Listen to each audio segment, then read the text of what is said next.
David is now Israel's King David.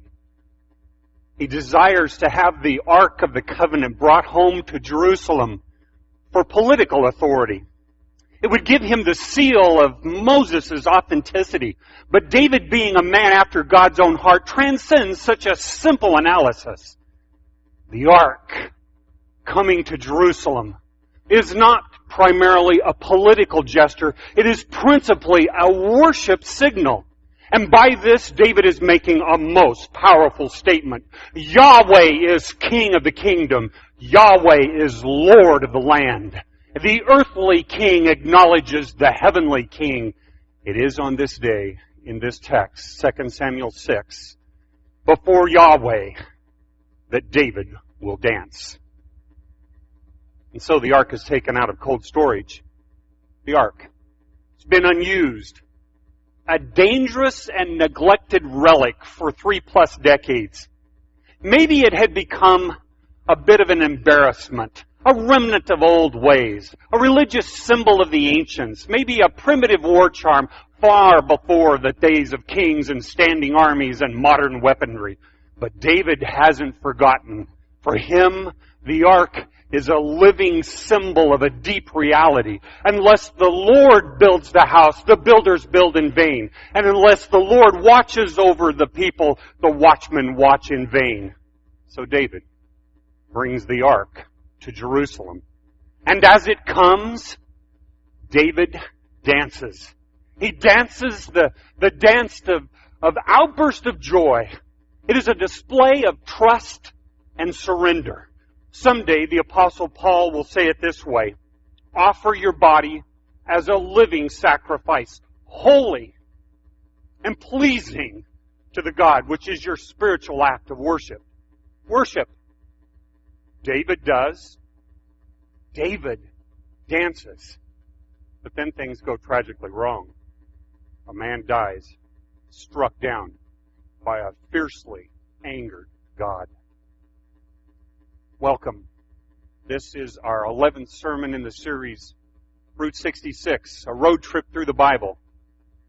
This week we are traveling through the unforgettable state of 2 Samuel.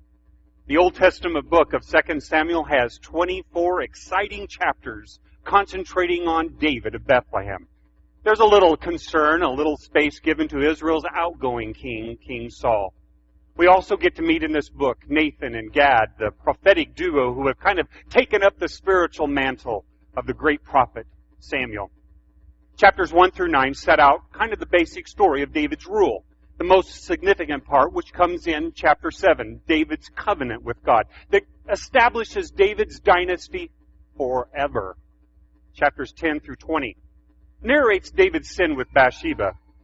It's best told as a way to show us David's weakness as a person and in his family. And it shows us the shaky nature of the united kingdom of Israel and Judah. Chapters 21 through 24 are kind of basically a postscript, a PS to the story of David. And we are in 2 Samuel chapter 6 this morning. David has been king for 7 years. 7 years. His wilderness days are behind him. And so are the civil wars that have just consumed every ounce of his time and of his energy. At long last, Israel is united. And now David has a little breathing room. He aims to fulfill a promise that he once made to bring the Ark of the Covenant back into his new capital of Jerusalem. And David is going to make the Ark a symbol of his royal authority. It's going to put him into the tradition of Moses and of Joshua. And also, as I said, it's politically a very good idea. But David is bigger than politics. David wanted there to be no mistake that the Lord is the king of the land. And nothing could drive the point home more than to bring the ark to Jerusalem. So, the ark is taken out of mothballs where it's been for 30 years.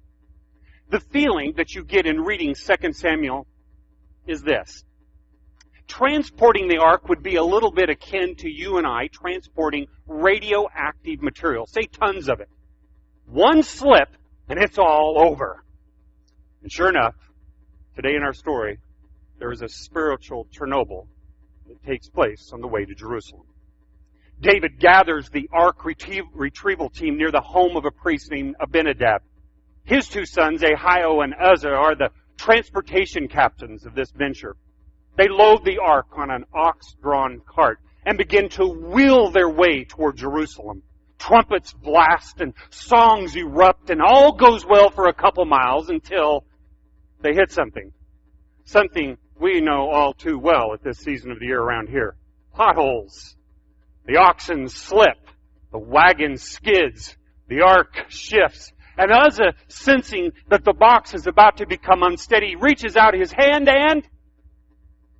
Well, before I can tell you what happened, you should go back, if you have your Bibles open or turned on, look at 2 Samuel chapter 6, verse 2.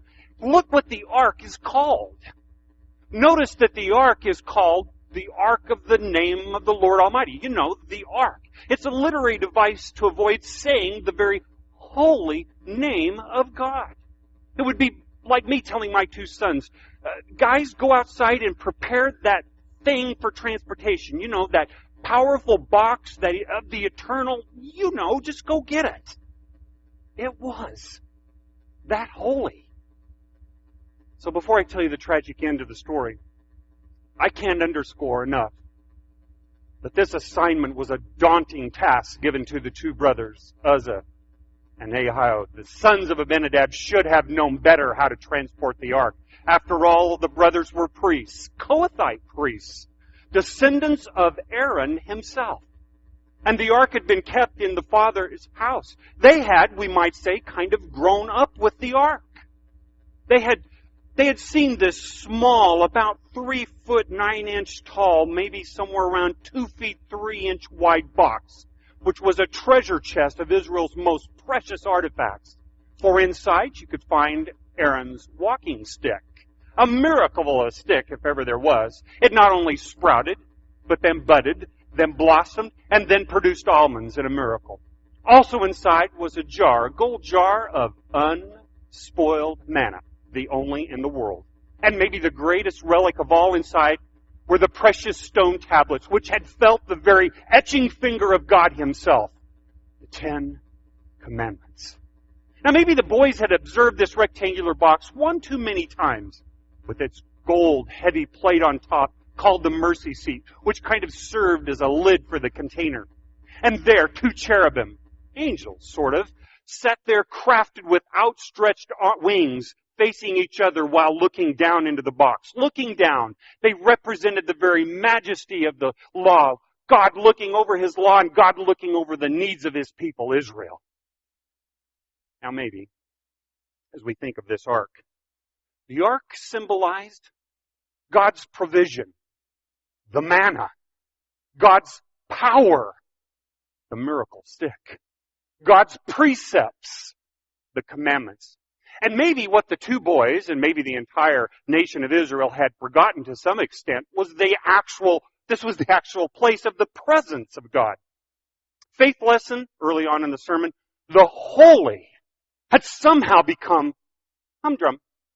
The divine had become ordinary. The sacred had become second-rate. Commands were overlooked for convenience. And God was angered.